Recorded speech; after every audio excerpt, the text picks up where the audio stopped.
Well, I mean, I think we have to be honest about the fact that the Ukrainian counteroffensive, which has been making progress, but nowhere near the kind of progress that the Ukrainians and indeed the West had hoped originally. It's moving forward incrementally, but it hasn't yet had the chance to basically punch through the Russian defensive lines. Now, that could still happen. There's a month or two yet before rains and generally the conditions make that almost impossible to continue. But I think what we have to do is recognize that there was a degree of over-enthusiasm earlier in the year. And in fact, although the Ukrainians are making progress, we've got to appreciate that this war is going to take at least another year, possibly longer.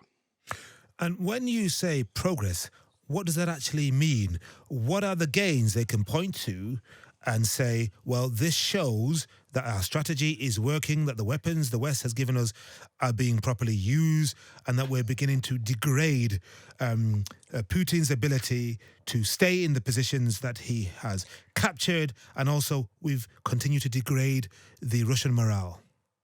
Well, look, you're absolutely right to focus in on that word degrade. The problem is, of course, that we have a tendency to fixate on territory because it's something we can easily measure and show on a map and so forth. And in territorial terms, yes, the Ukrainians have made progress, but not great. However, if one looks at the damage that is being done to the Russian military, that's the crucial thing. They're obviously suffering considerable losses, and it means that essentially Putin is going to have to call another mobilization wave, it seems, which we saw from the time he did it before in September, October of last year. Massively politically unpopular. We're seeing that the Russians are losing artillery pieces, and artillery is the absolutely crucial battlefield weapon in this, as in most wars. At the present day, if we accept the Ukrainian figures, which largely have been backed up by British and Western analyses, about 25 Russian artillery pieces are being destroyed every day by Ukrainian counter battery fire. So, at the very time that the Ukrainians are getting more and newer systems from the West, the Russians are basically losing systems at a quicker rate than they can replace. So, if we put all this together, and the fact that in some ways the Ukrainians found themselves with lots of new kit, but not really the time to get used to how to use them properly, come next spring, the odds are that the Ukrainians will be in an even stronger position than they were this time round. What happens between the start of the winter and next spring? A similar stalemate to what we saw last year? Pretty much, yes. I mean, one has to acknowledge that all militaries have to have lulls in which they regroup. They make sure that, I mean, frankly, even if it's just simply a question of giving soldiers a rest, some people will have to be cycled away from the front line and other people cycled in. Generally, this is what's going to happen. And odds are, yes, of course, the Russians will use that period to once again rebuild their defensive lines, create these huge interlocking minefields, which have been such a problem for the Ukrainians. I mean, obviously, the Russians are not stupid. They will be doing what they can. But I think, on balance, if one looks at the fact that it is clear that the Russians are having trouble keeping up with the needs and demands of the war in terms of materiel as well as soldiers. The current projections are that essentially, even with a winter to resupply and restock, they will not be in a better position compared with the Ukrainians. Well, the Ukrainians, of course, are highly motivated and they're going to want to make as much progress as they can before the start of the winter. What do you make of their strategy? Because we've seen them firing missiles at the Kerch Bridge connecting Crimea to Russia. We've seen drone attacks on Russian vessels in the Black Sea. We've seen drone attacks on infrastructure on the Russian mainland. How would you assess that strategy? I think we have to recognize that, in a way, the Ukrainians have demonstrated that they're very capable strategists, but they're also human beings. And I think there is an element of frustration beginning to creep in. I mean, if one looks at, for example, the attack on the Kerch Bridge, it makes sense. It's what is absolutely crucial supply line to Crimea. If one looks, though, at the sporadic attacks on the Russian mainland, and in particular the recent series of drone attacks on Moscow, I can't help feel that this is not enough to really make a difference to Russian morale, but it is enough to basically potentially get the Russians annoyed by the situation. And that's something that several Western diplomats whom I've spoken to, including ones based in Moscow, say that is their concern, is that a war that is pretty unpopular could actually become, if not more popular, but one that Russians feel they have to fight and win for this reason. So I think there are signs. We have to recognize that the Ukrainians can make mistakes just like anyone else, however effectively they've been fighting. And I think what they're trying to do at the moment is to do two things. One is to continue to chew away at Russia's supply lines and, in a way, the rear area logistical support that allows the fighting to continue. And secondly, to make Russians feel that this is not a distant war, but it is actually one that is being visited upon them. That second part, we'll have to wait and see if that was a good decision or not. Well, that was driven home pretty vividly, wasn't it, by the attempted mutiny of Yevgeny Prigozhin and his Wagner soldiers getting to within 120 or so miles of Moscow. And people said, both in Ukraine and elsewhere, this shows that Putin is weak. This could be a turning point. Well, what happened to that optimism? What happened to the impact people expected that mutiny to have? Look, in the long term, that has absolutely left Putin weak, particularly not so much from the mutiny, but the fact that so many other elements of the military and security forces, they didn't join with Prigozhin, but nor did they seem to show any enthusiasm to stop him. If this was a vote of confidence in Putin, most of them seemed to abstain. But what we've got to realize is, this was not a mutiny driven by the desire to end the war. This was a particularly vicious and thuggish military commander with his own private army, in effect saying we need to be fighting this war better. We need to be fighting it. If we're going to fight it at all, we need to be fighting it even more savagely. So I think we have to realize that although clearly it's going to be almost impossible to imagine there being a lasting peace while Putin remains in the Kremlin, there are some people who we would even less want to see replacing him. And talking of peace, there was a summit in Jeddah, was there not? Russia was not invited, and there have been other attempts at peace missions by members of the African Union, led by Cyril Ramaphosa, the president of South Africa. Where do you think those attempts at peace are going? Are they dead in the water, or might there be some possible chinks of light coming from, I don't know, unusual directions?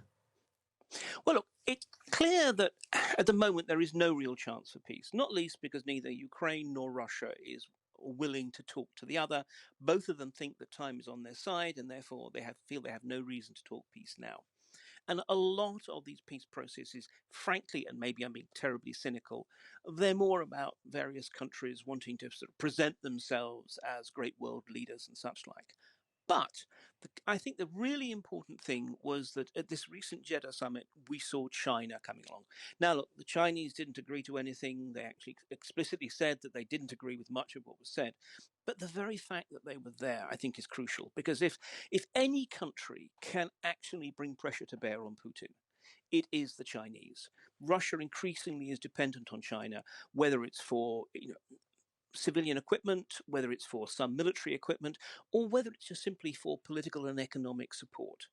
And in that context, if the Chinese either begin to feel that their interests are being damaged by this war, and there's some suggestions that they are, or if they actually think they see a window of opportunity to basically big themselves up on the world stage and say, look, the West tried to fight this war with Putin and wasn't succeeding, but we were able to step in and bring peace.